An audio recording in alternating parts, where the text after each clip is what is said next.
안녕하세요. 직장인 투자TV의 직투입니다. 네, 오늘 영상은 DPC 목표가 관련해서 찍을 예정입니다. 많은 분들이 DPC 목표가를 굉장히 궁금해 하시는데, 일단 본론부터 말씀드릴게요. DPC의 목표가는 존재하지 않습니다. 어, 일단 제 투자 방식은 어디까지나 대응이 있습니다. 여러 가지 시나리오를 생각한 다음에 그 시나리오에 맞춰서 대응을 하는 거지, 이 차트가 어디로 간다, 어디까지 온다, 어디까지 떨어진다, 이런 걸 예상하는 것은 아니고요. 제가 현실적으로 봤을 때 그런 걸 예상하는 거는 조금 오만한 거라고 생각을 해요. 뭐 절대 욕을 하는 거나 이제 타인을 비방할 생각은 없는 거고요. 지금 한 가지 예를 들어 보면은 사실 이 시장을 보시면 알 것 같아요. 이 우리나라 시장이 지금 저점 역사 419포인트부터 800포인트 두 배가 왔죠. 두 배까지 왔어요.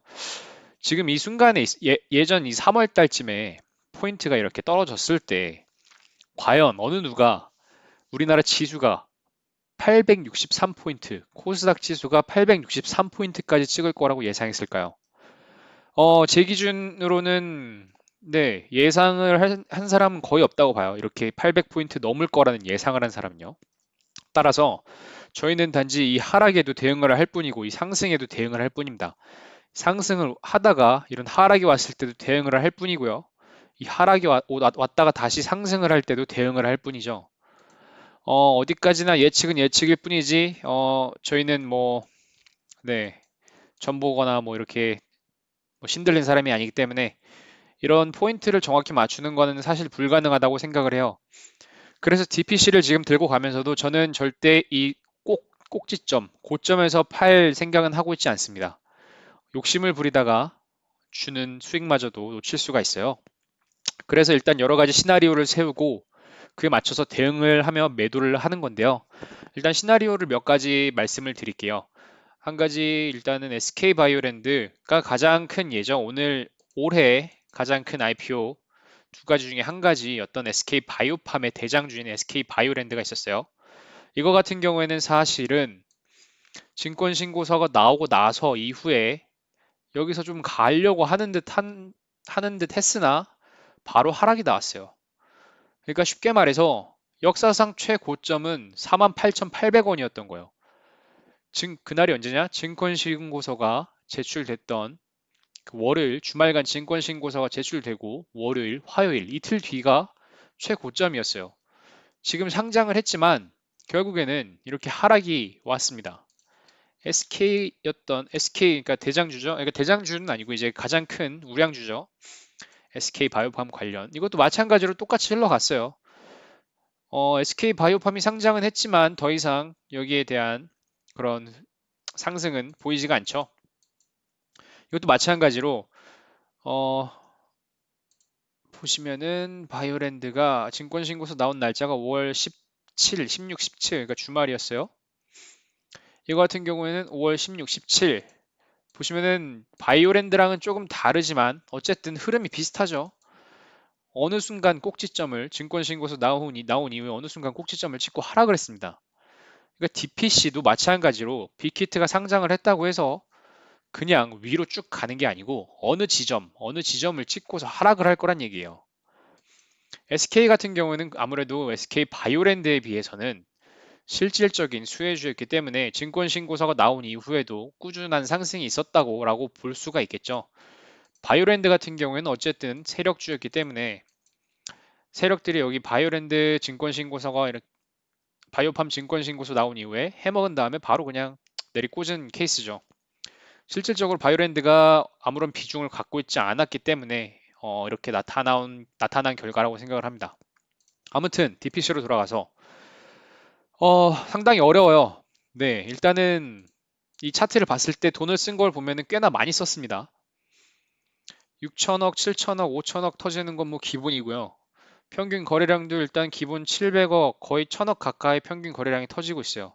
물론 그만큼 신용도 지금 굉장히 많은 종목이죠. 신용이 아마 11%에서 13% 왔다 갔다 하는 걸로 보이는데 그게 한 가지 조금 걱정되는 점이긴 합니다. 그러나 어쨌든 DPC라는 종목이 돈을 많이 쓴 종목이기 때문에 쉽게 죽을 거라고 생각은 하진 않아요. 일단은 적어도 전저점, 전 고점이 2만 원 기준에서 2만 원 기준에서 30% 이상, 그러니까 2만 6천 원 지점이죠. 일단은 그 정도까지는 최소한 보고 있고요. 거기서 이제 대응을 하는 겁니다. 어떻게 대응을 하냐? 여기서 보시면은 이걸로 이 봉으로 예를 들어서 보여드릴게요. 이 봉이 7월 6일 날 나왔던 봉인데요. 조금 차트를 다시 해서 보시면은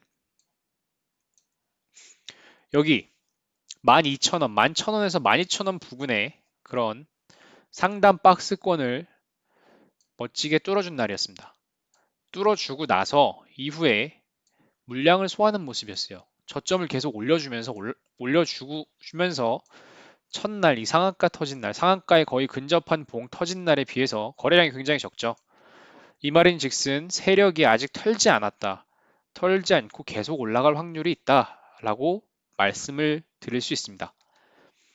다시 돌아가서 뒤로 가보시면은 만약에 여기서 이 전저점 2만 1,000원, 2만 원 선을 뚫어준다. 증권신고서가 나온 이후에 뚫어준다. 상한가로 뚫어준다. 거래량도 굉장히 잘 붙었다. 거래량도 여기 전에 나왔던 거래량에 비해서 굉장히 많이 잘 나왔다. 지금 저는 최상의 시나리오를 말씀드리는 겁니다. 거래량도 이 전에 나왔던 그런 거래량을 조금 더 웃도는 거래량이 터지면서 상한가를 간다. 26,000원까지 간다. 라고 했을 때는 정말 최상의 케이스입니다. 이와 같은 경우가 나왔을 때는 앞으로 조금 더 홀딩을 해도 돼요. 상한가 나온 이후에 며칠 더 홀딩을 하면서 차트가 어떻게 흘러가는지, 차트가 저점을 올려가는지 아니면은 저점을 내려가면서 거래량이 좀 빵빵 터지는지 두 가지 경우를 볼 수 있어요. 만약 저점을 올려간다, 무조건 홀딩이죠. 근데 내려온다 라고 했을 경우에는 뒤도 안 돌아보고 일단은 매도를 하시는 게 좋습니다. 물론 내려오고 나서 상승을 할 수도 있어요. 근데 어쨌든 내려온다는 거는 그렇게 좋은 신호는 아니기 때문에 내려오면 무조건 매도, 올라오면 일단 홀딩. 이렇게 상한가 이후의 시나리오입니다. 그렇게 일단 첫 번째 하나를 볼 수 있을 것 같고, 두 번째, 신용이 너무 많아서 증권신고서 이야기가 나왔음에도 불구하고 상한가를 가지 못한다. 이거는 좀 계산을 달리 하셔야 돼요. 이거는 제 기준으로 봤을 때는 털고 나오시는 게 맞습니다. 물론 거래량도 같이 봐야 될 것 같은데, 증권신고서 나온 이후에, 그러니까 증권신고서라는 그런 이슈가 사실 빅히트 상장 당일 이전에 가장 큰 이슈죠. 저희가 사실 보고 가는 것도 이 증권신고서 하나만 보고 가는 거고요. 그렇기 때문에 증권신고서가 나왔음에도 불구하고 종목이 그렇게 확 가지 못하고 지지부진하다라고 하면은 사실은 털고 나오셔야 돼요. 그래서 한 가지 시나리오를 말씀드리면은 증권신고서가 뭐 토요일, 금토일 이렇게 해갖고 주말간 나왔어요. 시장이 끝나고. 그럼 이제 월요일날 시장이 열리면서 방향이 나오겠죠? 저는 이날 3시 10분쯤 종가를 볼 겁니다. 3시 20분이라고 20분이나 뭐 30분 사이에 보셔도 되는데 저는 3시 10분에서 매도를 하는 걸 좋아해요. 그래서 3시 10분쯤 종가를 보고 이게 만약에 점진적, 그러니까 분봉 차트를 봤을 때 점진적 상승이 있었다라고 하면은 일단 그대로 홀딩을 할 거고 뭔가 이런 왔다 갔다 하는 흐름이 있었다. 뭔가 물량 소화하거나 아니면은 누군가 털어내는 모습이 보인다. 라고 했을 경우에는 사실 3시 10분쯤에 털 겁니다. 이거 같은 경우는 제가 실시간으로 보면서 영상을 올려드릴 것 같아요. 아니면은 뭐, 네, 라이브 방송을 한다든가요. 아무튼 증권신고서가 나온 이후에는 조금 더 예민하게 다뤄드릴 테니까 그거 부분에 대해서는 걱정하지 않으셔도 되고. 아무튼 증권신고서가 나온 이후에 지지부진하게 간다면은 그 당일날 매도를 할 것을 저는 추천을 드립니다.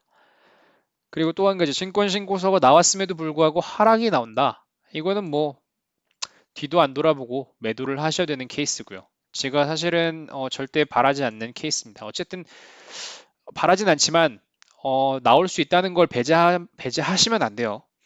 저희는 뭐 점쟁이가 아니기 때문에 이거를 100% 올라간다라고 베팅을 할 수가 없어요. 만약에 100% 올라가는 걸 베팅을 했으면은 지문수 다 팔고 네, 저축 통장 다 털고 대출 다 땡겨서 때려 박았겠죠. 근데 어쨌든 저희는 이 상승이라는 확률 베팅을 하는 거지 상승이라는 100%의 베팅을 하는 게 아닙니다. 그렇기 때문에 항상 하방도 열어두셔야 되고요. 간단히 이제 정리를 해서 적어 드릴게요. 1. 증권 인고서 발표 이후 상한가 이후 봉이 나오면은 이후 4개의 봉을 더 본다. 4개의 봉에서 저점 거래량 적은 거래량의 저점 상승 홀딩 개의 봉에서 많은 거래량 하락 저점 하락 매도 증권 신고서 발표 이후 상한가가 아닌 약한 양봉이 나온다. 당일 분봉 체크. 분봉에서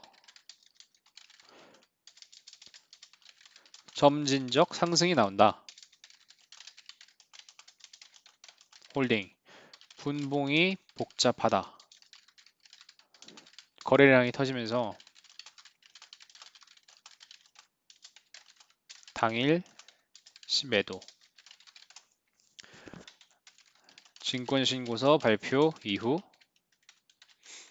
하락. 발표 이후 당일 하락. 매도.